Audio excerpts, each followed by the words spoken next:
Hello guys, welcome back to our channel mostly Telugu. Bigg Boss season 8 ప్రారంభం అయినప్పటి నుండే ఇందులో కన్నడ బ్యాచ్ డామినేషన్ ఎక్కువగా ఉందని ప్రేక్షకులు ఫీల్ అవుతున్నారు. కానీ ఆ కన్నడ బ్యాచే స్ట్రాంగ్గా ఆడుతూ టాప్ 10 వరకు చేరుకున్నారు. కానీ టాప్ 10 వరకు చేరుకున్న తర్వాత వారి ఓవర్ యాక్షన్ మరింత పెరిగిపోయిందని, అందుకే వారికి బుద్ధి చెప్పాలని ప్రేక్షకులు ఫీల్ అయ్యారు. అందుకే ఈసారి నామినేషన్స్లో కేవలం కన్నడ బ్యాచ్ మాత్రమే ఉంది. అలా నామినేషన్ సమయం వచ్చేసరికి కన్నడ బ్యాచ్కు చెందిన పృథ్వీ, యష్మి ఉండగా ఇందులో నుండి యష్మి ఎలిమినేట్ అయినట్టు సమాచారం. ఫైనల్గా యష్మి ఎప్పటికైనా ఎలిమినేట్ అయిందని చాలామంది ప్రేక్షకులు హ్యాపీగా ఫీల్ అవుతున్నారు. అలాగే పృథ్వీ కూడా ఎలిమినేట్ అయ్యి ఇది డబుల్ ఎలిమినేషన్ అయి ఉంటే బాగుండేదని అభిప్రాయం వ్యక్తం చేస్తున్నారు అందరూ.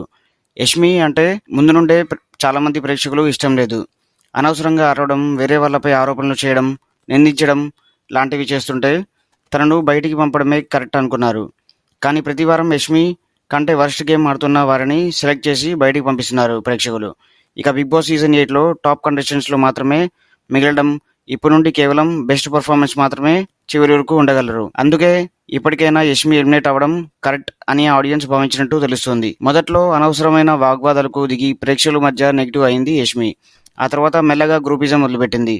ప్రేరణ తన బెస్ట్ ఫ్రెండ్ అంటూ నాటకాలు మొదలుపెట్టింది. కానీ తన ప్రవర్తన చాలా వరకు ఇలా ఉండేది కాదు. ఏదైనా టాస్క్ వచ్చినప్పుడు మాత్రం ప్రేరణ తన ఫ్రెండ్ అని మర్చిపోయి ఆడేది. తనను ఎవరైనా నిలదీసినప్పుడు మాత్రం ముస్లి కన్నీళ్లతో అందరినీ సైలెంట్ చేసింది. ఈ విషయాన్ని ప్రేక్షకులు కూడా గమనించారు. అందుకే యష్మి తప్పు చేసి దొరికిపోయిన ప్రతిసారి దొంగ ఏడుపులు ఏడుస్తుందని ఓపెన్ గా కామెంట్ చేశారు. ఆ కామెంట్స్ నేరుగా యష్మికి కూడా వినిపించారు నాగార్జున. తాను అలా చేయడం లేదని తప్పును ఒప్పుకోకుండా మళ్ళీ అదే ప్రవర్తనను కంటిన్యూ చేసింది యష్మి. యష్మి ఎలిమినేషన్ కు మరో ముఖ్య కారణం నిఖిల్ తో క్లోజ్ అవ్వడమే అన్నది అందరికీ తెలిసిన ఓపెన్ సీక్రెట్. నిఖిల్ ఇతర కంటెస్టెంట్స్ తో, ముఖ్యంగా అమ్మాయిలతో క్లోజ్ గా ఉంటూ కూడా తన ఆటను తాను ఆడుతున్నాడు. టాస్క్లు వచ్చినప్పుడు అందరినీ వెనక్కి నెట్టి మరీ తన సత్తా ఏంటో చాటుకున్నాడు నిఖిల్. కానీ యష్మి అలా కాదు. గత కొన్ని రోజులుగా నిఖిల్ పైనే ఫోకస్ పెట్టి ఆటను పక్కన పెట్టేసింది. ఎంతమంది చెప్పినా తన వైఖరి మారకపోవడంతో ఫైనల్ గా ఎలిమినేట్ అయిపోయింది. మరి ఇలాంటి ఇంట్రెస్టింగ్ వీడియోస్ కోసం మన ఛానల్ ని సబ్స్క్రైబ్ చేసుకోండి.